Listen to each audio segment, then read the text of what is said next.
No, they're not.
Thank you, Stephen.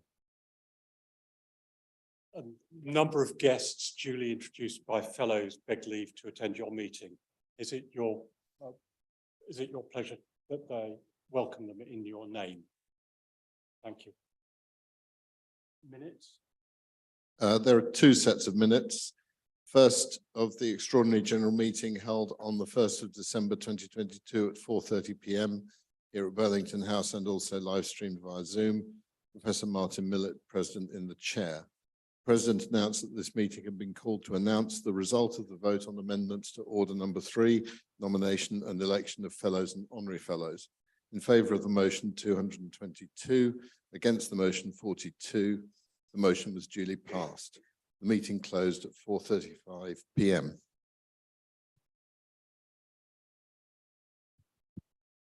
And the second set, the ordinary meeting on Thursday, 1st of December 2022 at Burlington House and online. Professor Martin Millett, President, in the chair. The minutes of the ordinary meeting of Thursday, 24th November 22 were read and signed. The certificate of candidates for election were laid before the Society in order to be suspended in the usual manner. The following, being in attendance and having signed the obligation required by the statutes, were duly admitted fellow: Cornelius Barton, Guy Hunt. The following communication was laid before the Society: Peter Leneve, the Society of Antiquaries, and the Anglo-Norman Peace of 1101 by Dr. Hugh Doherty. Thanks were returned for this communication. The President announced that the next meeting would be the Christmas Miscellany on 8th of December, followed by a mulled wine reception, and then adjourned the meeting. A reception followed. Is it your pleasure I sign these minutes as a true and complete record? Certificates. Number of certificates today. Kate Spence, BA PhD, Senior Lecturer in the Archaeology of Ancient Egypt at the University of Cambridge. Charles Spencer, MA, Historian and Conservationist, who directed an extensive restoration of Althorp House and Estate. Faye Stevens, BA, MA, Adjunct Assistant Professor at the University of Notre Dame, specializing in the philosophy of phenomenology. Anne Tether, BA, MA, PhD, an independent researcher on the European Neolithic and archaeological theory, specializing in material culture and its deposition. Mia Gaia Trentin, BA, MA, PhD, archaeologist, historian at the Cyprus Institute, studying early graffiti inscriptions across Europe. Ken Welsh, BSc, an archaeologist and chief executive of Oxford Archaeology. Louise Wilkinson, MA, PhD, professor of medieval history at the University of Lincoln, with expertise in medieval women. Susan Wiseman, BA, PhD, professor of 17th century literature at Birkbeck, with interest in women's and non-elite writing in manuscript and print. and Heather Wolfe, BA, MPhil, PhD, Associate Librarian and Curator of Manuscripts at the Folger Shakespeare Library in Washington. Is it your pleasure that these certificates be suspended in the usual manner? Thank you. We now come to the main business of today's meeting, which is to hear two papers as part of our Christmas Miscellany. Our first speaker is Dr. Edward Impey. Edward has been an academic curator of the Historic Royal Palaces, Director of British Heritage, and Master and Director of the Royal Armouries Museum. Between this distinguished career, he has been studying and writing about castles in England and France, off and on for decades, and is currently writing a book for Leicester University Press called English Castles. He's been a fellow since 1997. Welcome to Edward.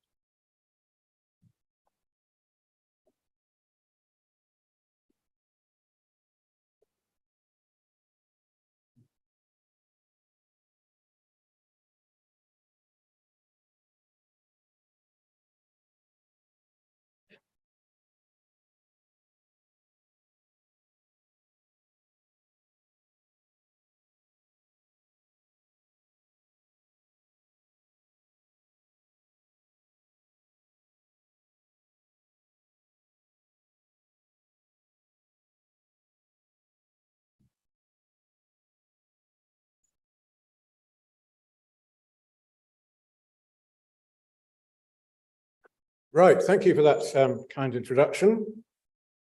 It's very good to be here, the Antiquaries, once again, and to talk about what I believe to be a very interesting item. So in the next, actually I don't know how long, 20 to 25 minutes, something like that. My aim is to talk about the provenance of the object you see on the screen, its date, what it shows, and that's the most important part of the talk, obviously. A moment or two about the artist, the man or woman who did it, whether or not he or she had a real place in mind, which is a kind of tantalizing idea, and finally a roundup of what the graffito may actually tell us about Pember Castle.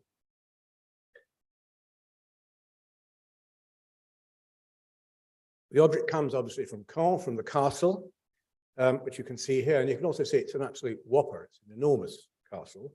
It was established by Duke William of Normandy, soon, of course, to become the conqueror in the early 1060s, at his new western capital.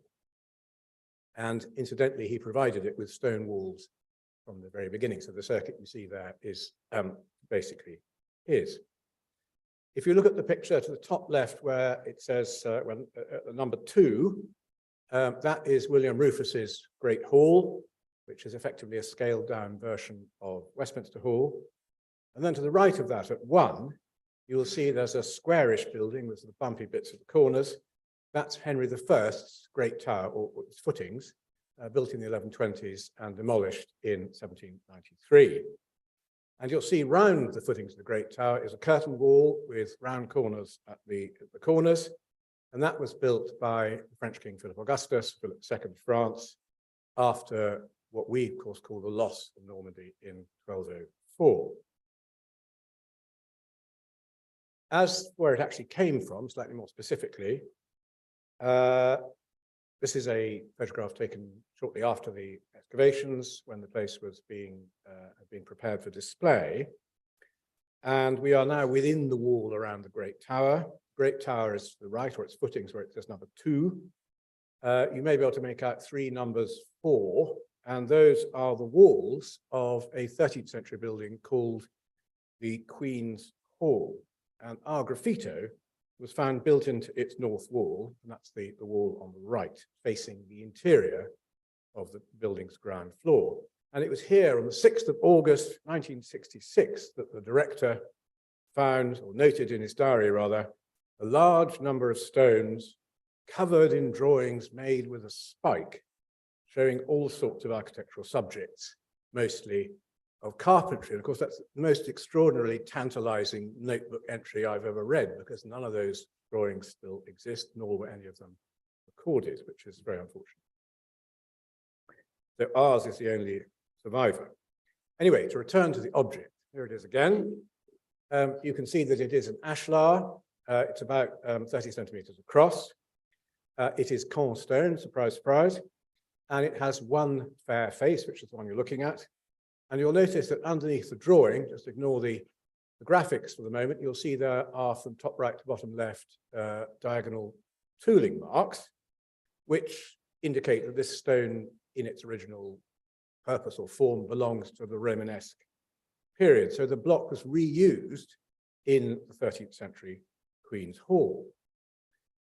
As for its date, here we stray into slightly risky territory, but we have luckily a stratigraphic cutoff date because it was buried under debris of the late 13th or early 14th century. So that's a nice cutoff point for that.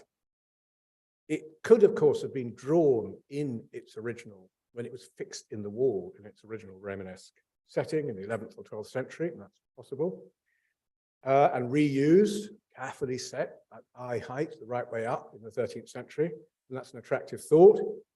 Or more probably, I think, from a practical point of view, it was probably drawn in situ in the early 13th century Queen's Hall. In any case, the subject matter would be archaic by the mid-13th century, so I slightly hesitantly suggest the date between roughly 1210 and 1250. So what it actually shows, now this is my redrawing. Obviously, there's a certain amount of interpretation here, but it is a lot clearer to look at than the original when it's projected on the screen. So the key thing to point out is an obvious one, and that is that it clearly shows a timber-framed construction. This is a timber-frame building, and very importantly, a fortified one. You can see that from the ditch in the foreground, number 1 there, and the tower, and the battlements, and all the rest of it. And more specifically, it's a fortified enclosure. So the fortified circuit with buildings inside it. So what kind of place did our draftsman have in mind? What was he envisaging when he drew this? He could have intended to be showing a town. I don't think so. This is not the kind of stylized image you get on a seal, for example. Graphically, it doesn't represent something, not a symbol. It's certainly meant to show something. And I think, therefore, if not a town, it has to be a castle, or at least part of the castle. The scale, I think, suggests a part of the castle rather than an entire castle. And if so, we have a motte, as the ground level is obviously higher than the ground level outside. The alternative, of course, is it's some sort of ringwork. And its importance is obviously as a representative of timber fortifications in an Anglo-Norman context in the early 13th century and before. Most Anglo-Norman castles in that period, of course, began and remained of earth and timber, and a large number were never rebuilt in stone at all. An example is this one at Pulverbach in Shropshire, which was abandoned without any masonry buildings whatsoever being added to it in about 1200. And you can see the motte in the middle there, and the various other earthworks, the ditches and so on, are very clear. But what it's missing, of course, is the timber bits. And today it looks like what you might describe as gums without teeth, all the soft bits, as it were, but none of the actual ramparts, none of the actual walls. Now, a lot obviously is known about timber fortifications. We have a number of descriptions, some of which are very well known and very well published, of 12th century and 11th century timber buildings in England and Europe. There are a number of images, excavations, of course, and we have a Roger Higham and Philip Barker's wonderful book, Timber Castle, where everything is kind of brought together. But most evidence is archaeological. And here's an example at a place called Mireville in Normandy, northeast Normandy, from the mid-11th century. And you'll see on the right-hand side, there are post holes and footings of what is clearly a tower. And on the left-hand side, a very perfectly plausible reconstruction. But even with that evidence, you can only get so far, because excavation tends to reveal only plans, and what we need for three-dimensional understanding of buildings is elevations. And that is what we have here. That's one of its great strengths. So let's look at it bit by bit and see what we are actually seeing here. First of all, the earthwork parts. Undoubtedly, there's a ditch at the base here. You can see the counterscarp of the ditch on the right-hand side, number 2, and the slopes of the motte, number 1, on the left. And on the motte slopes itself, you'll see there are those converging lines, converging towards the top. Now, those can be variously interpreted. They could be an artistic convention. Maybe that our artist was trying to give some body or some height to the motte by drawing these lines, and it certainly works to that effect. Or he may be representing some sort of covering to the earth slopes of the motte, such as boards or tree trunks or split tree trunks. And it's certainly true that motte slopes protected by stone slabs have been discovered archaeologically. So why not some timber? I leave that with you. So to the structural parts, the truly structural parts, first of all, the bridge on the right, numbers 3 and 4. And you can see that it spans from ground level, from the lip of the counterscarp on the right-hand side, straight up to what must be a gateway at the foot of that tower. And on the bridge itself, we have what must be steps. I think those are not banisters, they are steps. And possibly at number 4 there, you'll see what may be some kind of trestle, an A-frame, from which the bridge is suspended in midair, as it were. And in general form, it is of the so-called flying bridge type, as represented here in the tapestry at Dol. You can see that too springs straight from the ground level, straight to the top of the motte. And there are steps neatly drawn in the tapestry, and halfway up there's a prop, propping the gangway, and at the top there is a gateway. Very, very close analogy to what we are seeing in the graffiti. Moving on to the tower. Well, it must be a gate tower. We've seen that the bridge lands at its foot. There must therefore be a gate through it. But what do we actually see there? Well, first of all, it's a whacking great big building. It dominates everything else in the drawing. Structurally, you can see it has posts, and the artist has carefully drawn those as thicker lines than the rest at the corners, so big corner posts. And very importantly, diagonal bracing across the face of the tower, across the facade of the tower, scissor bracing, in order to give it strength. And at the top, this wonderful platform, great big broad platform, which oversails the sides of the towers, making it effectively a machicolated tower top. And note the curved braces springing from the sides of the tower to prop this oversailing platform. And tiny to the right, just under number 6, a tiny little curlicue.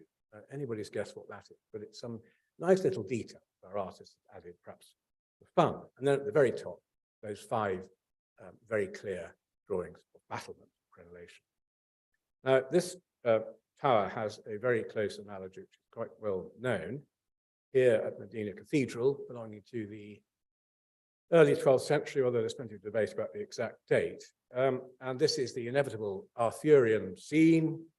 Those of you who can read the names at the top, the one on the left, Winlogi, obviously is probably a Breton corruption of Guinevere, and there she is looking a bit sad, gazing up at the top of the tower. But that's not quite the point. The point is that there are 2 gate towers here, and they again are obviously gate towers because there are people coming in and out of them, with these massive corner posts, with the cross bracing or scissor bracing, and with the oversailing top that we see in the graffiti tower. And incidentally, in the Medina ones, upright boarding nailed to the inside, which is an interesting point, to the inside of that outer frame.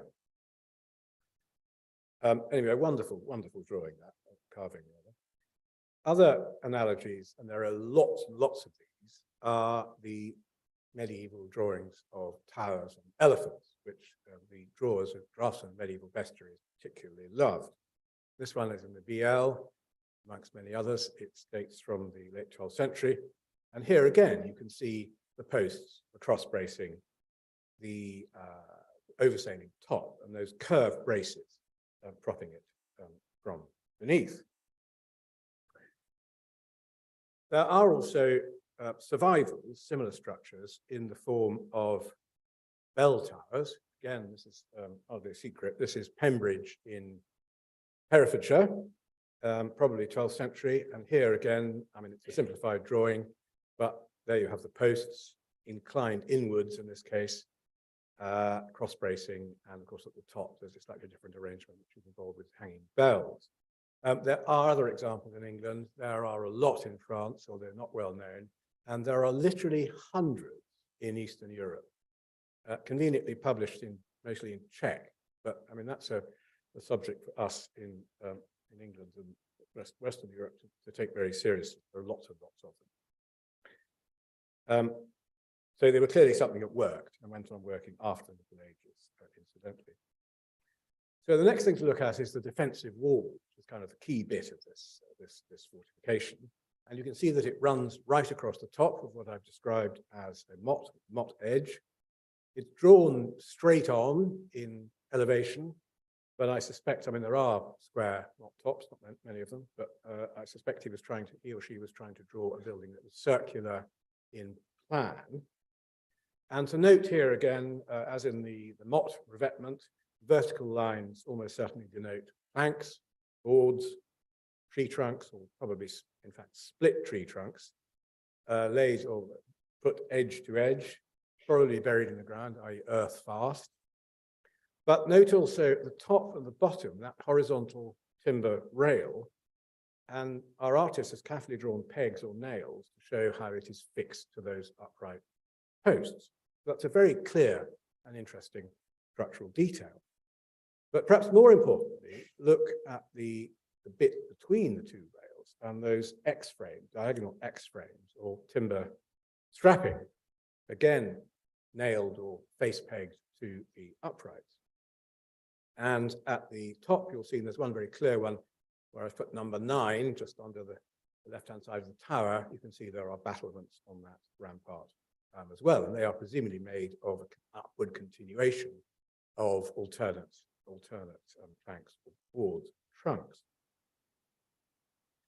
And we have an analogy for this type of wall, actually also from Caen, here in this capital of about 1270, which is from the Abbey of Holy Trinity in Caen, not very far from the castle, dating, as I may have said, from about 1070. Here we have an elephant again, even more improbable. This time a scaled beast.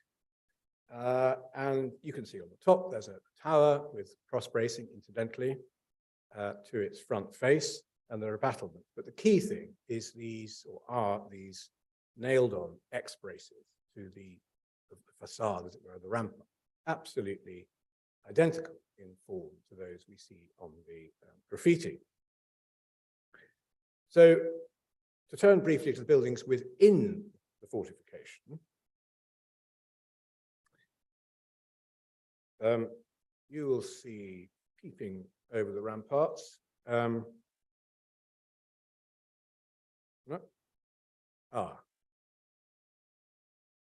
Peeping over the ramparts, a series of buildings. And in a nutshell, we have my interpretation, two pitch roof buildings in the foreground and a taller building behind with a sloping double pitch roof and a gable to the right. In typical medieval fashion, you've got two elevations shown at the same time. And I think you can see in those little crosses, certainly on the left-hand side of the taller building, where number 11 is, indications of what might well be a tile pattern on the roof. And there are finials at the end. So we're dealing with a very impressive looking building. And under the eaves, and I promise you these are on the graffiti, there are a range of round-headed windows. And I suggest this is a hall, possibly an aisled hall, but in any case, similar in form to the building on the right, which is my reconstruction of the hall of about 1160 at Crilly, which stands largely intact about 20 miles from Caen. And note in particular there, those four clear-story windows, and they're not invented, they're still there under the eaves. So much for the structural bits we show, but there is one more thing of interest that the graffito depicts. And that is this item, the top left of the graffito, top left of the drawing, number 10. And this, after faffing around a bit, wondering what it was, can only be a crane or a hoist, in other words, a constructional device, actually of a fairly common medieval type. And if you look on the right, you'll see a drawing. This is a famous drawing from the History of Offa by Matthew Paris. And on the left there is Offa directing his architect in the building St. Albans Abbey. But the point is that there is a crane on top of the wall, which has in common with ours on the graffiti this upright central pole, crossbar at the top, those bumps. I mean, they're not more than bumps on the drawing. Matthew Paris's drawing, they're very clearly pulley wheels, and hoisting rope to the right. In the Paris drawing, the burden is probably a basket of mortar. But you'll note on our drawing on the left, the rope appears to be hoisting up or holding a large timber, which is certainly a very nice touch by our artist. Something was actually happening in this place. So what do we know about the person who drew this? Well, basically absolutely nothing, but we do know that he could draw. This is a very nice drawing. It's very difficult to draw on a piece of stone, as we've probably all had a go at. It's very tricky. The composition is very careful. He's used the edges of the ashlar as a frame, and it's very neatly placed. The whole composition is very neatly placed within that frame, and where useful, he has used thick lines and thin lines to give edges to the drawing, and he was very careful in doing that. And he was also, or she was also, somebody who understood construction. I don't think you could have drawn this with those nails and cross bracing and planks and the diagonal bracing and all the rest of it. Unless you understood that, even just from observation, how buildings, and particularly perhaps timber buildings, were put together. So that's the risk of a circular argument, an interesting point, at one that gives it an extra veracity. As for the subject, well, yeah, it's a timber building, et cetera, but could it be meant to be a real place? Now, it has been suggested in the literature on this thing so far that it's a depiction of the castle at Caen. Well, I can tell you it certainly is not. Lots of reasons. It could have been entirely imaginary, even if he was or she was using images of bits of castles reassembled to form this image. But there is one kind of feeble hint that somewhere in particular was being envisaged, and that's that hoist in operation, that machine actually being used. And you can imagine that this was somewhere in the person's mind, in the news, where something was happening, which actually made him or her think of it. We will obviously never know. So to conclude, what is special and informative and interesting about this graffiti and its content? Well, in kind of randomish order, it is a rare medieval drawing of a timber fortification. There aren't many of these things. And so that is something in itself. As a drawing, as I've suggested, it is structurally literate and legible. You can see what is intended by the lines that the artist has used. And that cannot be said for many medieval drawings of buildings, including, tantalizing, the biotapestry, which is full of drawings of buildings, but it's anybody's guess what they're meant to show structurally. Crucially, it shows a building in elevation. And in elevation, the key components of a motte and its superstructures. The motte itself, the bridge, the entrance tower, and perhaps most importantly of all, its wall. But it also shows them all together. So all those components shown in one drawing from the Middle Ages. It also, and there are a number of details of this kind which I could elaborate on, but probably won't, it lends weight to the archaeological hints, the hints discovered in excavation of how motte slopes may have been protected. That is from erosion, but also presumably to make them more difficult to climb up. And it adds to the handful of descriptions and of excavation at Pendomen, and an image in the tapestry, and a fragmentary wall painting in the church at Pyrford in Sussex of one of these flying bridges, those bridges that spring from ground level right to the top of the motte, with or without a prop halfway along. There aren't many of them, but this lends credence to the fact that they were a feature of castle architecture at that period. Along with the moderner sculpture, it shows a cross-braced tower, but importantly, a cross-braced tower in an undoubted castle context. That is a castle shown at Modena, and it's a castle shown in our drawing. All the other ones I showed you, not castles, with their churches or their towers being lugged along by rather unwilling elephants. Along again with Modena and several elephant towers, it shows an oversailing platform at the top. And that's an obvious point. This is an obvious point, but it shows that machicolation did not magically develop from hoards, as you will often read in the literature. That's timber projections from the top of a stone wall. Here they are in timber, in fully developed form, well before the examples that are usually cited as the first ones at Conwy or at Chalus or various other places towards the end of the 13th century. Along with the Holy Trinity capital, it shows X-bracing to the face of the palisade, which is such a simple and strong arrangement that we can expect it to have been very widely used. And actually, since first examining this drawing, I have come across a few other examples of that from the later Middle Ages and since. And the same can be said of the nailed-on rails, top and the bottom of the palisade itself, which must be, their purpose must be to hold those planks together, both at the bottom and at the top. And then there's the hall. And assuming that's what it is, this is, as far as I know, and I'm delighted to be wrong, the only structurally legible contemporary depiction of a Romanesque hall within a castle.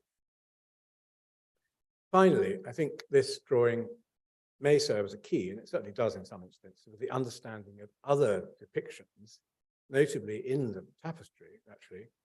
For example, the vertical lines of the palisade here may explain the vertical lines of the moat walls shown at Rennes, and Dinan, and Hastings in the tapestry, which in other words could be read in various different ways.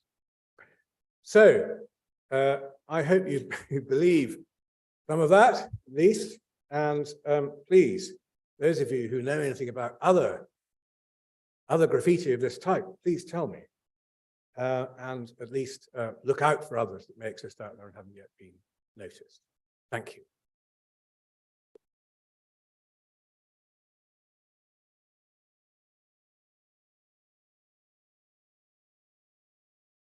What a wonderful piece of drawing, and wonderfully drawn out what can come from the drawing. Questions to Edward? Comments?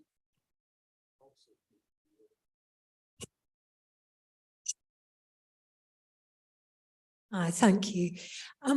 Thanks, Edward. That was very, fascinating.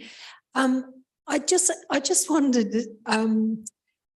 the poles that seem to be sticking out of the top of the hall on either side of the roof and on the other building. Just wondered if you had any thoughts about what they might be. Well, I think they're finials. So what the French call épis de faitage, which are usually turned massive. I mean, on top of a building, enormous, 6, 7 feet, 8, up to 20 feet tall. Think of the ones on Notre Dame of fond memory. And they're covered in lead usually, and they're sometimes very elaborate. And they are kind of architectural conceits. I mean, they're just there for fun and decoration. They are sometimes made in, certainly in the 13th century, they're made in clay. These have been found in England in excavation, clay versions of them. But yeah, it's a good point. I mean, they are rather splendid, aren't they? They've got these big bobbles in the middle, which is absolutely typical of these things, right up to the end of the Middle Ages. And as I think you may just have said, there's another one on the low building right. So again, it's a lovely detail. I mean, this artist kind of knew his buildings, I think, and he's bothered to put the finials on. So good for him or her.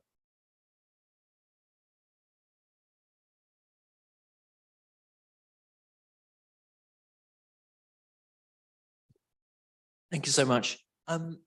What might have motivated the artist to draw on this stone, given the effort required and the relative ease of drawing on something else? Sorry, what might have motivated the artist to draw on the stone? The usual interpretation, this is, you'll find in the museum in Cornwall, this is displayed, is boredom. And the idea is that this was drawn by a prisoner. Now, it's not obviously true that all graffiti in castles are drawn by prisoners, but lots are. I don't know. I mean, I don't know. Why did we scratch on, well, I'm sure it's just me, scratch on the walls at school with your compass? I mean, I suppose it's kind of human instinct. I honestly don't know. I think whoever it was liked drawing. I mean, that's the simplest explanation. And he took trouble with his drawing. It's not just some sort of doodle while he was having a fag, you know, he paid attention to it. So I think it was somebody who was probably not distracted by too many other things, but was amusing himself drawing a picture of summer, which I like to think was familiar to him or her. So I haven't got the answer. That's about as far as I can get. Good question, though. Edward, is there any possible functional explanation for the motif you've got right down in the bottom left-hand corner, where there's a sort of whale back and the hatching goes in a different direction? Or is that just there to give it perspective, which I think for a picture of this date would be really quite an interesting phenomenon in itself?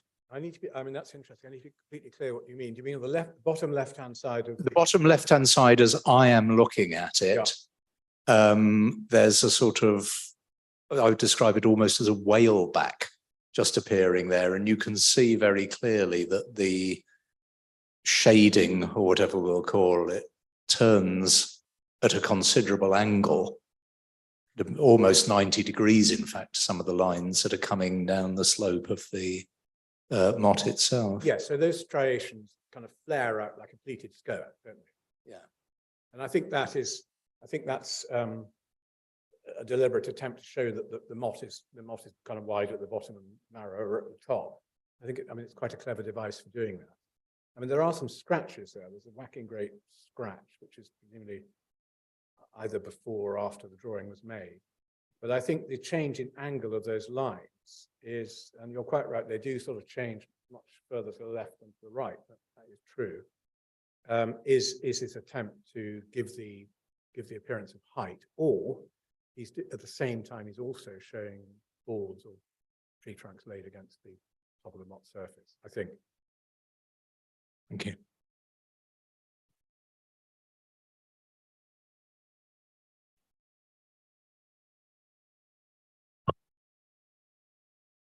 Thank you very much. Can we express our thanks again to Edward for that contribution? Thank you.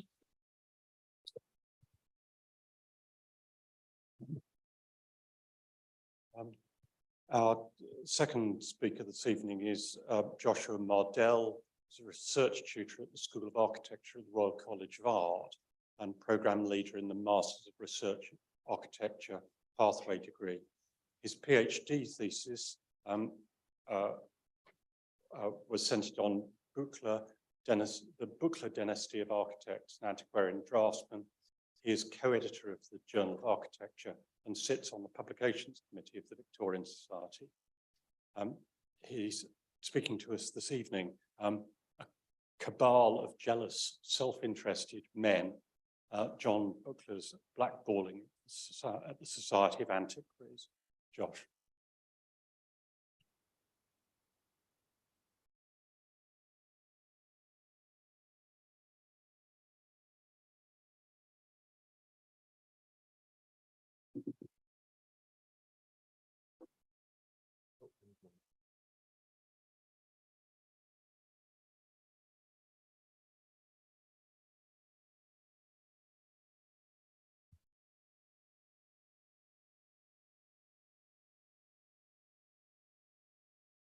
Okay, thank you very much for inviting me. It's a real pleasure to be here, and I hope you'll forgive the title.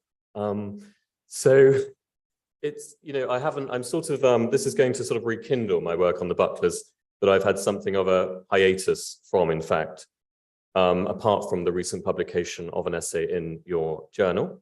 And I got a bit fatigued by the Bucklers, and perhaps one often does with one's PhD subject. It's been, I don't know, 5 years now, and I'm finding my way back to them, or perhaps they're finding their way back to me. And it's a real pleasure, but it's also a particularly interesting moment when one is presenting the work of one's subject to an institution to which that subject belonged, and indeed an institution from which Buchler, who you'll meet momentarily, was painfully blackballed 2 times in the process of becoming a member between 1808 and 1810. And the Society of Antiquaries was the home of several of his patrons, we might say heroes, albeit of course it wasn't in Burlington House, but nonetheless it's a great joy to bring Buchler back here this evening. And I'm going to start by sparingly, that's not working. Let's see if I can. There we go. By sparingly introducing the bucklers first, then I'll introduce a portfolio of letters, and through the letters talk about Buckler's electoral efforts, the electoral politics surrounding them, and what we might learn from that, whether about Buckler or indeed antiquarianism more generally. The Bucklers, there were 3 generations, and they haven't really received much scholarly attention. They haven't occupied a significant place in the narrative of canonical architectural history. And to place them as central figures, I think, would actually be to miss the point. Not everyone needs to occupy a center ground, but to claim that they were significant players in the discourses of the Gothic Revival and antiquarianism. And Charles Eastlake certainly said that in his 1872 history of the Gothic Revival is another thing. And it's to some extent the very fact that they weren't leaders, the fact that their historicism, let's say, wasn't necessarily or seemingly not innovative, that they, all 3 of them, were somewhat sidelined in their time. And this, I think, makes them particularly interesting. They built honest, substantial specimens of the Gothic Revival in a corpus that of about, I would say, 130 extant buildings across the UK. And it might have looked increasingly conservative over the lifespan of this dynasty. And my focus today will be on John Buckler, the paterfamilias. But although I'm going to just examine that single protagonist, I do remain interested in the dynastic context. So in my published work, this theme keeps appearing, including in the new piece in your journal, thinking about what was at stake for the Bucklers and those who supported them in historicizing place, in historicizing blood, and also buildings. So I've been trying to show how dynastic issues had distinctive agency on the family's patronage networks, the continuation of a representational tradition in their art, their inherited bias towards the Gothic style, the way that they developed or disseminated knowledge, and their understanding of the role of the architect.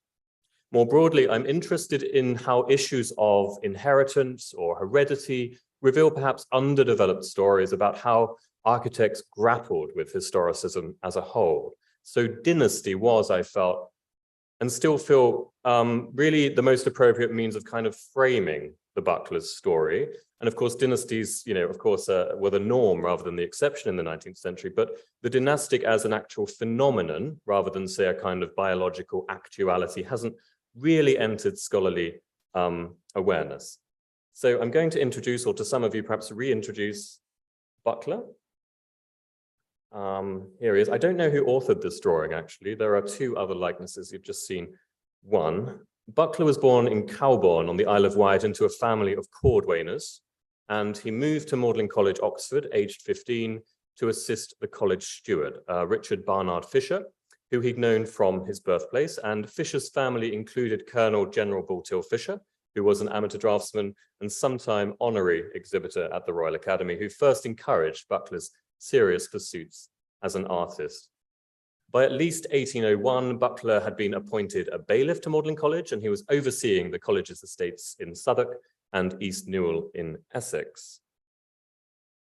And alongside his post as bailiff, and he occupied this for almost half a century, he established a considerable reputation as a topographical artist. And he was supported in that by his rather generous employer, the Reverend Dr. Martin Ralph, the president of Magdalen College for 63 years, sorry. And Buckler was to become one of the most industrious topographical artists of his time. And he's particularly well known, of course, for engravings of cathedrals and abbey churches, invariably aquitins.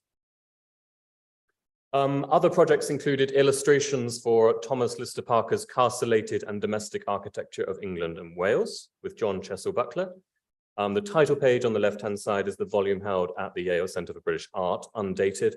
On the right-hand side, one of the drawings dated to 1814, an interior at Samsbury Hall, Lancashire, with some measured details. But the volume is one of many that show it wasn't just about details for the Bucklers, but trying to describe a degree of synthesis. Many of the antiquarian book projects also contained letterpress descriptions, some analysis particularly focused on specific building types in the medieval period. In this case, a not inconsiderable contribution to scholarship on domestic architecture. And Buckler enjoyed the generous patronage of many well-known antiquaries, including Sir Richard Colt Hoare, Sir Charles Englefield, the Society's sometime vice president, and the former director Richard Gough, among others. I've decided to illustrate one of the drawings of Hoare's home, Stourhead. This is 1824, as he'll be one of the key actors in what remains of this presentation. So Buckler learned his trade in an age when the connection between a topographical artist and an architect was close, even somewhat interchangeable. And as an architect, Buckler attracted the patronage of conservative aristocratic patrons, many from, we can imagine, his antiquarian connections, such as Hall Park in Denbighshire for the second Baron Bagot, who would much later become an FSA. This is erected in 1826, and it was an asylum for some time. And this next one is a picture of the rather unpromisingly sounded Project Mayhem. This is the interior at the moment. So I haven't really time to talk about the buildings today. But anyway, apparently, Buckler preferred to draw. And he said in a letter marking his retirement as a bailiff from Magdalen College as late as 1849, quote, "I never made any effort to increase the number of my employments as an architect." Perhaps he's being sincere. And his son and grandson took on the mantle and should also be introduced really sparingly at this point. John Chessel built a substantial practice as an architect. Most famously, he won the second premium in the Palace of Westminster competition in 1834. Thankful that he had not won the first, he said later, or his life would have been much shorter than the 100 years it lasted, and he may well be the first centenarian architect. And his largest realized work, this is one of his watercolors in the Yale collection, actually, is Cossey Hall in Norfolk for the Recusant, if we still call them Recusant at this point, Stafford Jerningham family from, this is onwards from 1825, later assisted by his son, Charles Alban Buckler, who converted to Roman Catholicism in 1844 as part really of the clutch of conversions associated with Oxford in the 1840s. And he established a practice of his own, designing many Catholic churches, rebuilding Arundel Castle for the 15th Duke of Norfolk, and in London, perhaps really the best known building of the Buckler's oeuvre is Charles Alban's Our Lady of the Rosary in Haverstock Hill. This is onwards from 1874, a grand symbol of the mission of the revived Dominican order, and also still one of the largest Catholic churches in London. And Charles Alban became a herald and a donat of the Sovereign Military Order of Malta, so some distance really from the humble beginnings of his grandfather. So John and John Chessel Buckler were scions, if you like, of the school of the architect and antiquary John Carter. And I'd like to just briefly mention some of those Carter connections to give context to the electoral efforts that are going to follow. John Chessel referred quite specifically to what he termed the Carter School in autobiographical passages from 1858 that blend into a history of the Hospital of St. John the Baptist in that sort of quirky antiquarian way that many of us are familiar with. And Rosemary Hill described that school, that faction, as a minority, all but a coterie within the Society of Antiquaries. And this will become of significance momentarily. A testament to the friendship between John Buckler and Carter are the rhetorical sketches depicting Wyatt's restorations at Durham Cathedral, which Buckler gifted to this society in May 1829. And Carter also appears frequently in the Buckler family's correspondence. One notable exchange is from the churchman and topographer Hugh Owen, who in a letter of 1813 spoke to Buckler of Carter's genius, actually ignore that slide, genius, science and intrepidity in defense of our glorious and precious fabrics of antiquity. So exhibiting the parallelism of Buckler and Carter's motivations to safeguard medieval antiquities, I thought I'd quote one characteristic exchange between Carter himself and Buckler. The former, speaking quite generally, was lamenting here in 1809 how the land still beckons with glorious remains of antiquity, visible, however, to so small a number of those who venerate them, while to those who hate them, a number incalculable, their beauties are wholly unseen and unheeded otherwise than to mutilate and destroy them. With the draftsman Charles Stothard, Carter and Buckler respectively also produced sketches of the painted chamber murals in St. Stephen's in the Palace of Westminster, albeit without the support of the Society. And I could go on, but I think that will suffice. And then following Carter's death in 1817, John Chessel Buckler published an obituary of him in the Gentleman's Magazine, and we might say rather inherited Carter's rhetorical style, publishing 2 books in the polemical tradition that I can't talk about now. So, to get to the point, really, mindful of the previous slide, what I'm going to do in the short time that remains is introduce a cache of letters. I mean, some of you might have come across it. These can be found in the Buckler collection of the Bodleian Library. There are 220 in this portfolio, titled Letters and Papers, which were much prized by John Buckler, FSA. And it's another of the sons, another architect antiquary, George Buckler, who organized them and really acted as the family archivist. And the letters give insights into the extent of Buckler's antiquarian network. So correspondents include, for example, Sir Joseph Banks, a naturalist and president of the Royal Society, who wielded considerable influence here, as we'll see, JMW Turner, Benjamin West, John Britton, architects like Sir John Soane, Thomas Harrison, Sir Robert Smirke, senior clergy, etc.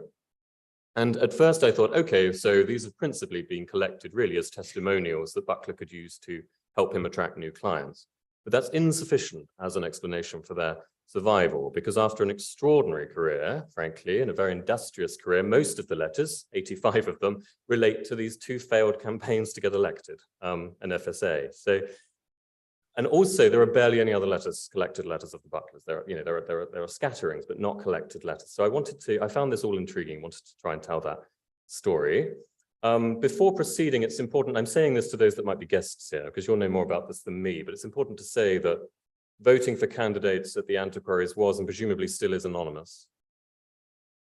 Yeah, and voting was by means of ballot boxes, and Annabelle's very kindly got out those ballot boxes for us, and cork balls as well. And the anonymity means that we can't, I mean, how fellows voted in relation to any particular candidate can't be reproduced. So to some extent, necessitating the nature of Buckler's correspondence was the suggestion, albeit later relaxed, made by the Antiquaries Council that a proposer for a candidate should personally know that candidate being put forward for nomination. And this was a point of etiquette. And it's also important to remember that votes by proxy were not possible. One had to be in London. And in what follows, I'm going to mention all sorts of names. I'm not really going to give much context to them for reasons of economy. Probably this is the right audience for, for that, but you'll still be able to follow if you don't know the individuals in question. So a quick reminder of the Wyatt scandal.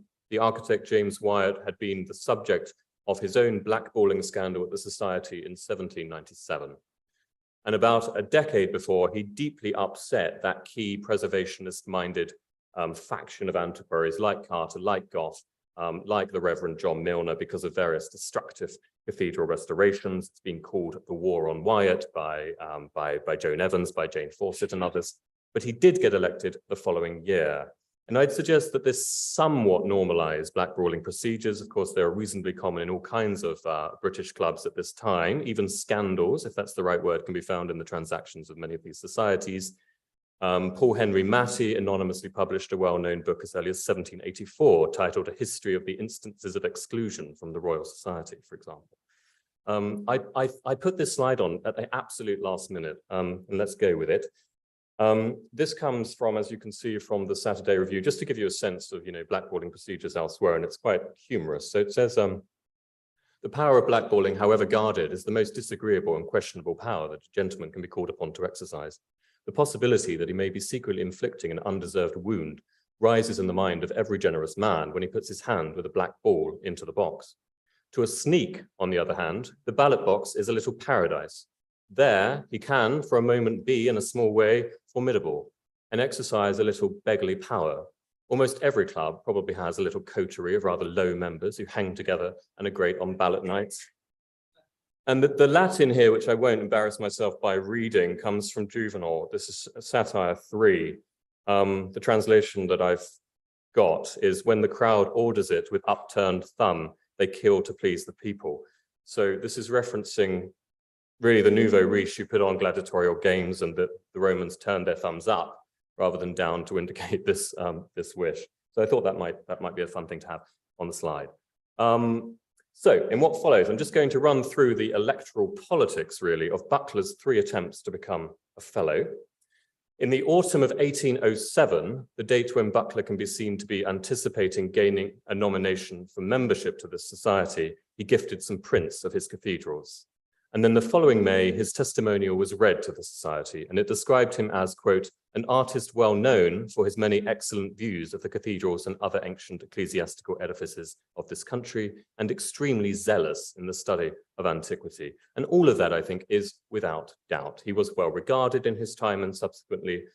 For instance, in 1983, Howard Colvin argued that Buckler had for his time an almost unrivaled knowledge of medieval antiquities. So these credentials seem reasonable enough.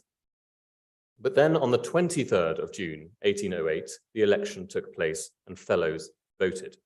And this might, in the corner here and on the slide, be, presumably it is the box that was used to blackball Buckler. I don't know. I mean, I think it's the oldest in the Society's collection. And Buckler received 27 white balls and 28 black ones. So he was blackballed. And there was a lot of outrage about this, most memorably Darley Wadilove, Dean of Ripon, who was, he said to Buckler, quote, shocked at the illiberal conduct of some fellows, unquote. And others remembered the war on Wyatt from about a decade before in their letters to Buckler, such as the Romsey antiquary, surgeon, and ornithologist John Latham.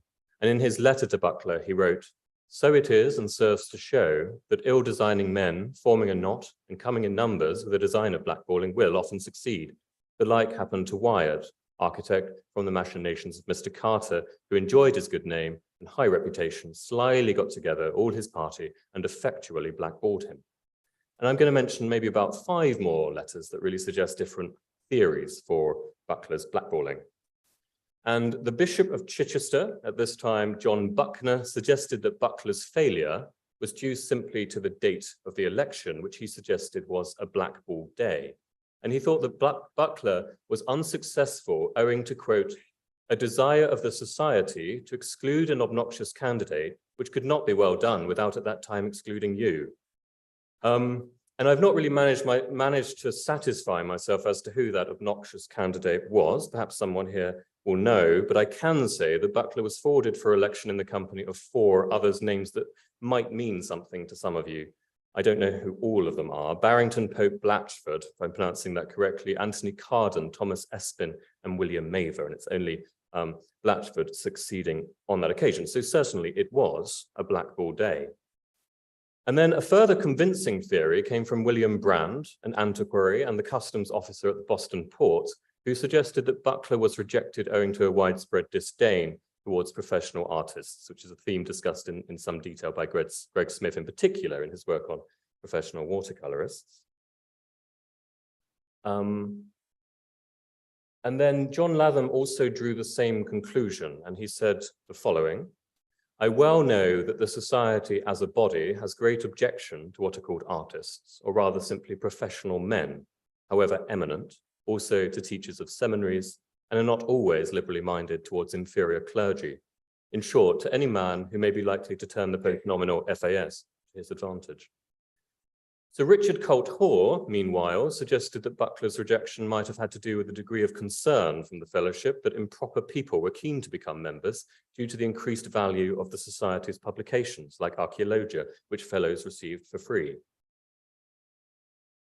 The Norwich printer-publisher, William Stevenson, added his own speculations, which were far more serious in their implication. He suggested that Buckler's rebuttal was owing to the actions of the ever-influential Sir Joseph Banks and his partner in crime, the director of the society, no less at that time, the engraver Samuel Lysons. Stevenson declared, referencing Pope, that the behavior of Lysons is tyrannical in the extreme. But what can I say to the great Sir Joseph's treachery? Such conduct lowers a man, in my esteem, beneath the brutes. And it transpires in other letters that Latham had actually tried to change Samuel Lysons' mind. But Lysons replied saying that however respectable Buckler might be, he would have to vote against him because he's an artist, and feared that the society would in due course be overrun with them. And with that letter, I think we can close the sort of discursive summary of the first election and go forward to January 1809, when a second election for Buckler's fellowship was held. And he had by this point increased the number of his signatories to 11, incredibly perhaps. Yet there were 24 white balls cast and 18 black ones. And I must say, I've forgotten the sort of percentage of positives to negatives that's set down in the statutes at this moment, but this failed to produce the requisite numbers, and he was not elected. And there were lots of letters, again, lots of speculation as to the reasons of Buckler's failure. Accusations against Banks and Lysons reappeared, for instance here, which is actually a letter between Stevenson and John Britton that was copied to Buckler, the former hoping to solicit the latter's vote in Buckler's favour in the second ballot. And it really sort of echoes the sentiments of many of Buckler's correspondents, so I thought I'd quote it here at some length. Considering that his life has been spent in perpetuating the finest remains of ancient architecture, I'm at a loss to conceive why Buckler should be twice rejected. What should be one of the first institutions in Europe is become a cabal of jealous, self-interested men, one more actuated by envy and party motives than a desire to promote the designs of the institution and reward merit. And let's move on to the third and final election, or really to the epistolary campaign that led up to it. So in March of 1810, Buckler canvassed his considerably strengthened antiquarian network ahead of his third ballot, which was to take place in April 1810. And although the election certificate wasn't a formal document in that it did not oblige its signatories to vote for Buckler at the subsequent ballot, he now had 31 signatories, so demonstrative surely of the high regard in which many antiquaries held him. Several correspondents warned Buckler, however, that he should once again expect a strong opposition to his candidacy. There was also some disapproval of Buckler's behavior at attempting to run for a third time, for as Rosemary Hill has observed in a different context, quote, an aspiring gentleman artist angling for opportunity should do so without seeming to presume. So some fellows are getting rather tired of Buckler, but many evidently continued to support him. And this seemingly arcane, let's face it, controversy appears in the now famous diary of the painter Joseph Farrington in that wonderfully sparing way. And I thought I'd leave it to Farrington to reveal to you the results of election number 3 that took place on the 12th of April, 1810. Antiquary Society I went to, Englefield in the chair, a very full meeting. A ballot was had for Buckler. His certificate was signed by a prodigious number, among whom the Speaker, Chief Baron, many bishops, etc. On opening the boxes, there were, for Mr. Buckler, 90 against 43. This gave Buckler a majority of 2, beyond the numbers required by the Society's statutes, and he was finally admitted a Fellow of the Society of Antiquaries on the 16th of April, 1810. So, lots of Buckler's correspondents, as you can imagine, sent in their congratulations, and in the portfolio of letters that I introduced earlier, there is this annotated portrait of Sir Henry Englefield, who had been one of those that had so prominently circularized the Society on Buckler's behalf. And it's annotated here in Buckler's hand. I think it's probably George Buckler's hand, you know, his son, the archivist, rather than John Buckler's. And it records for posterity his indebtedness to his patron in helping quash the cabal of Lysons and Banks. So he wrote, no one presided with more propriety or promoted with more zeal the best interests and welfare of the society. Oh no, sorry, this is John Buckler. It was through Englefield's interest that I became a member of this society, though most unjustly opposed by Sir Banks and Lysons. His eventual success, he conceded, was a glorious triumph over prejudice and ill nature. So I'm just going to say a couple of words, try and summarize the foregoing and reach a conclusion. Mindful of Buckler's exclusion, I thought I'd just mention one corrective that's discussed in Rosemary Hill's Times Witness, namely that the society can also be read in terms of its story of inclusion as well as that of exclusion. Catholics were generally welcome pre-emancipation, other nonconformists, women antiquaries couldn't join, but did have opportunities for meaningful participation. Now, it seems clear enough that Buckler had been the victim of something like a coup against him, led by Banks and Lysons. And some context there, in case it's not familiar, Banks had himself been ridiculed in recent years owing to the liberties exercised during his long-standing presidency of the Royal Society. And this became known as the dissensions in response to his interference in the election of fellows. Lysons was one among many that were indebted to Banks's command of patronage. So we can therefore sort of read the actions of the anti-Wyatt school, remembering Buckler was closely connected to it, as contrary to Lysons and Banks' interests with the crown, Wyatt being the king's surveyor, of course. We can, but the letters themselves don't allude to that. Then there's the resistance to Buckler on the grounds of his topographical draftsmanship, or rather his status as a professional artist. Odd when we remember that Banks was, of course, an important patron himself to draftsmen like Paul Sandby. Odd too when we remember that Lysons was an engraver, working in much the same tradition as Buckler, and who might well have been expected to sympathize given the Royal Academy's denial of recognition to engravers that he'd experienced. And many other antiquaries were somewhat baffled as well. This comes out in the correspondence, many being proud of the esteem of the Society's culture of draftsmanship. So obviously guarding patronage and professional jealousy are obvious motives too, and I won't give examples at this point. I'm coming to an end. Another aspect to consider briefly and finally is that of religion. The anti-Wyatt faction, if such it was, had been dubbed the Gothic Party, but also the Catholic Party, owing to their bias in publishing engravings of medieval cathedrals, which many FSAs opposed, considering them relics of popery. But again, this is speculation that's not alluded to in the letters. What we do have is a letter from Hoare to Buckler referring to a topographical expedition being made to Flintshire by Carter and Buckler in 1810. You must let me know in time when you and Carter mean to set out on your pilgrimage to St. Winifred's Well, that I may bring you some things on the road. So Buckler and Carter were presumably keen to see the medieval chapel over the wall, but since the well was by this date symbol of the survival of Catholic recusancy in Wales, Hoare presumably called their visit a pilgrimage in order to tease them. But Carter is not believed to have followed the Catholic faith. He had been sympathetic to the Catholic cause and was dubbed a popish dog in a quarrel at the Society in 1800. His closeness to the Reverend John Milner, a Catholic bishop for whom he built St. Peter's Winchester in 1792, and also to Englefield, also a Catholic, put him in that camp.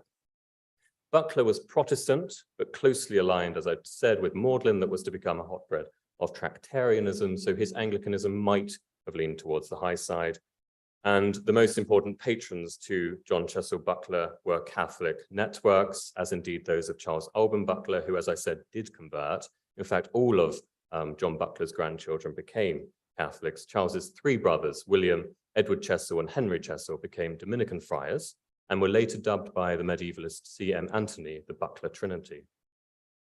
So all of this, I hope, fleshes out and offers a more nuanced understanding of the factionalism in these learned societies and the onslaught against professionalism that wasn't to go away anytime soon. A couple of very last words.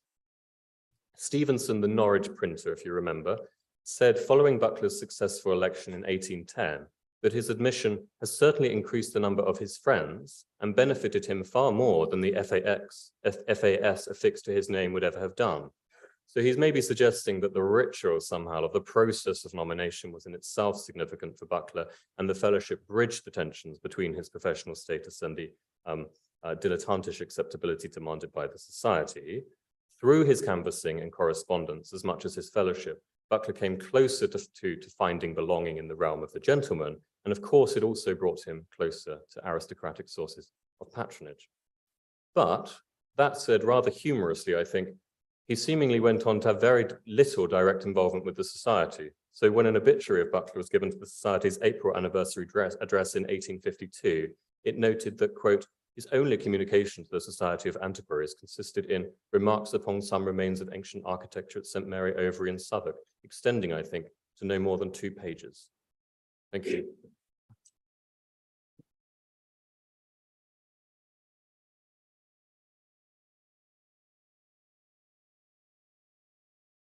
Thank you. That gives us some real insights into the Sure. goings on in the society. And of course, nothing like that ever happens in more recent times. Are there any questions, Josh?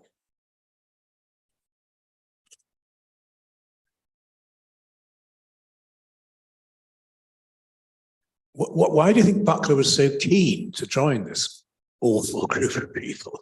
Kept trying. What was his motivation? Yeah, I mean, I thought about it a lot. I mean, I assume principally he wanted some sort of institutional endorsement for his practice, and would have really benefited from being close to those essential sources of patronage. He was not by any stretch of the imagination a rich person, and almost died essentially in near penury, in fact, in 1851. So perhaps that's why. I'm not quite sure. But this became very important to the dynasty. The dynasty painted themselves very much as sort of Carterian heroes. You know, and so John Chessel Buckler for example, in the age of the Ruskinian purist, you know, kind of used these credentials of the Carter school to help kind of make his case in the face of criticism from that faction when he was restoring Lincoln Cathedral. So I think it went on to have a kind of enduring significance to the dynasty.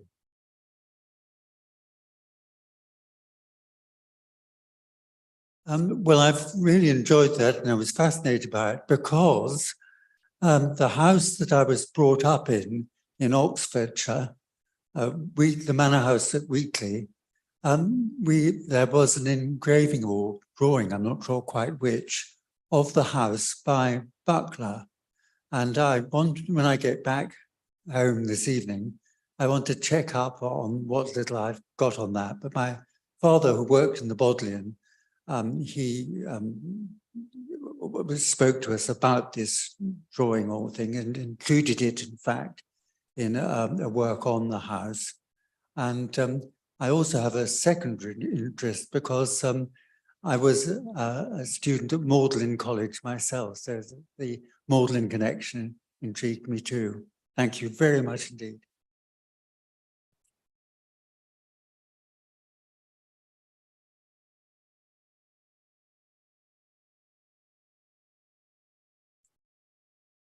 A fascinating lecture, particularly on the light it throws on how ballots were conducted at the time. Did I hear correctly that Buckler himself was rallying signatories of his own certificate blue paper? Today, I think this would be frowned upon. Can you repeat the last bit, the question? Did I hear correctly that Buckler himself was rallying signatories of his own certificate or blue paper? Today, I think this would be frowned upon. Yes, that's correct. Yeah, he did a very good job of it, didn't he, with 31 signatories. How many are there usually nowadays? Or do you not? We only now require 5. Okay. But I think at that time it required 10, and it was a 2/3 majority, I think. Yes, and 34 was the number of signatories he acquired in the end. Whether that made any difference, I don't know. Well, can we thank Josh for a really insightful talk?